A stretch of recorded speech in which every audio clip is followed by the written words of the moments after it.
Hello and welcome to another Doctor's Assistant 1 video, and today I'm taking a look at another Ninth Doctor issue 13 of the ongoing Ninth Doctor series.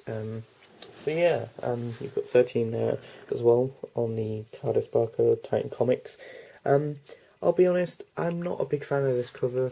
I think it's quite misleading. You know, you've got like Slovene and an empty child, and then got this hand thing there, and then you've got Rose, and then the Ninth Doctor. And I mean, to be fair, the Ninth Doctor's barely even in this issue.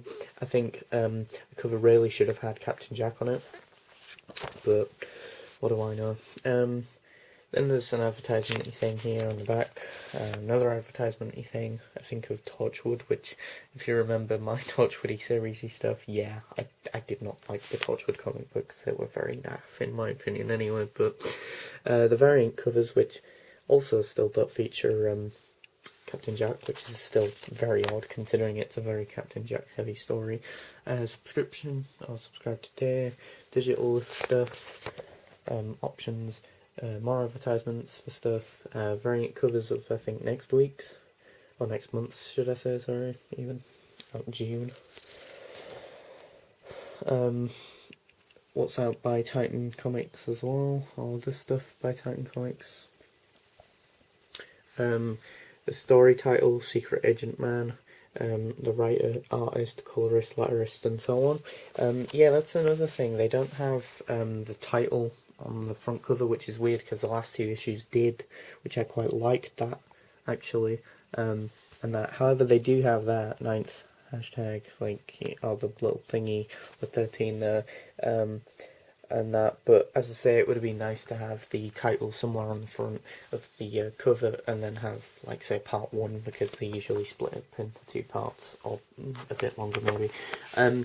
You've got a bio on the Doctor, Rose, and then that character as well. Previously, what happened, Titan Comics website, Twitter and Facebook to give them feedback and all that. Yeah, it starts out, yeah, like almost like a James Bond-esque sort of thing, but then by the latter end, a little bit of a cameo from the Weeping Angels here. Yeah, it's like Guess Who, the Doctor Who edition, because you've got that guy from End of the World, I want to say, from Series 1. You've got Weeping Angels there. You got what looks like a Krillitane, I want to say, actually, now that I've just looked at that in more detail, from, like, School Reunion. So yeah, it's a bit of a, and then a bit of a Guess Who, and then you've got that woman from the Magician's Apprentice, or Which Is Familiar, or whatever, you know, the beginning of that, and also the Series 4 episode, with the Jadoon.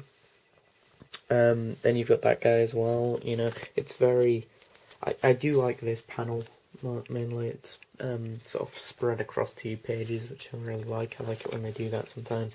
But here it's very Blade Runner-esque, almost like very Ghost in a Shell / yeah, Blade Runner-esque, which is really cool. Really fits well with Captain Jack's character, and what I understand of his character.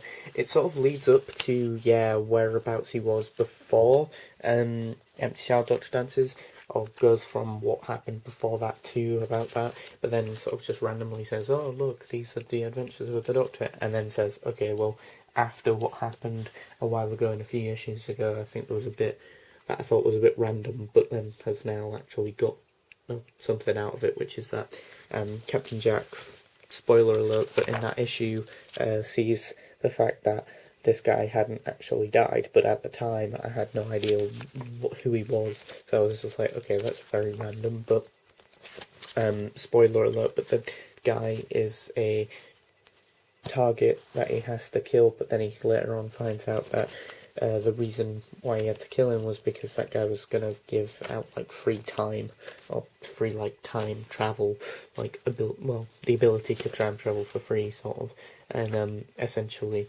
obviously, the Time Agency, being an agency of time, don't particularly like that, I guess. So, I mean, I'll be honest, it opens up very oddly. It has so very little bits with the Ninth Doctor in that, yeah, that it really should have just had Captain Jack on the front, and that, because if you're going in thinking it's going to be a very traditional sort of Doctor Who episode / story, well, you're going to be wrong.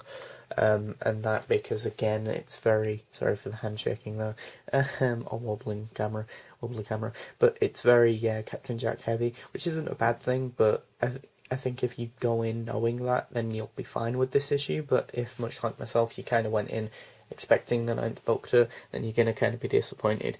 And obviously, if you're not a fan of Captain Jack's character, then this might be one to avoid, but if you're a big fan of his character, want to know more, want to find out more about his past and what journey he's going on and stuff like that, then this is a nice little romp of a story, and I'm correct in probably surmising and or thinking that it will continue, obviously, into the next issue, and that's seen as there is a cliffhanger and that, so, and it's definitely a good enough cliffhanger that I do want to pick up the next issue, so, yeah, as I say, I think if you're any bit the Captain Jack fan, then it's a must-have, but if you're more, you know, on the side of wanting to just see a Ninth Doctor and Rose Tyler-y sort of companion-esque story, then I think this one's one to avoid, but it just depends on what type of fan you are. So yeah, I think overall I did enjoy reading this one. It's a nice little sort of just story, and that, I mean, it is a little bit complex considering it's about a side character in Doctor Who, but also it's a side character in Doctor Who that in the main show doesn't have as much development as he could have, so this fills in the gaps, but it's, you know, very timey-wimey, for lack of a better term. But yeah, thanks for watching, comment, rate, and subscribe.